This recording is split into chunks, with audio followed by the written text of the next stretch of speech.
Dumela bakulu dinyame tijeni ziye ndadzoka zvekare nhasi mhuri yeZimbabwe ndine nyaya yakaswera ichitenderera yainzi mumba memwana waPresident ED Mnangagwa uyo anova Deputy Finance Minister maingoonekwa mabara muchitya mamovements asinganzwisisike ecertain day vari kuti vakatoona akazoona laptop yake nepfuti yake imwe yange kanyangarika mabara acho ari kudonhera padhoo zvikamboonekwa kuloni so akambotaura nemapurisa kuti vatry kuinvestigata kuti chii chiri kuitika. Mapurisa vanogada pamba paanogara paborodhi mansion yake but hapana chavakaona so vakazosara vakufungudzira kuti pamwe vari kuchengetedza kana kuti vari kumhanyisana neghost kana kuti chipoko. But panapa mhuri yeZimbabwe nhasi ndiri kudzoka zvekare neimwe update panyaya iyoyo yemwanakomana waPresident ED Mnangagwa. Nyaya yakamira kadai so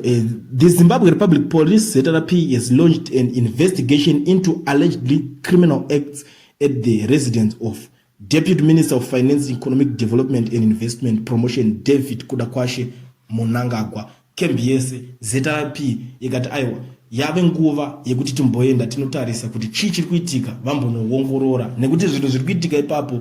zvinhu zvihombe zvinotovhundutsa zvinototyisa ivo vari kutadza kutozvinzwisisa kuti because pamba kuti pane maCCTV but vanhu vacho vari kupinda havasi kuona kuti vari kupinda sei pari kungo padhoo pebedroom pake malaptops ne$500 zvazviri mubedroom make chechezvo zvakanyangarika pazvakazongoonekwa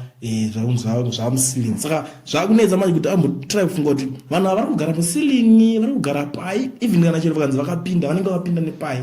ndo nyaya imwe yanga ichinetsa panapa but ZRP iko zvinezvi ndo yaane nyaya so mhuri yeZimbabwe kana tinge tazonzwa zvimwe futi zvinenge zvaitika ndichadzoka neimwe update ndichikuzivisai kuti nyaya yacho inenge yazosvika papi.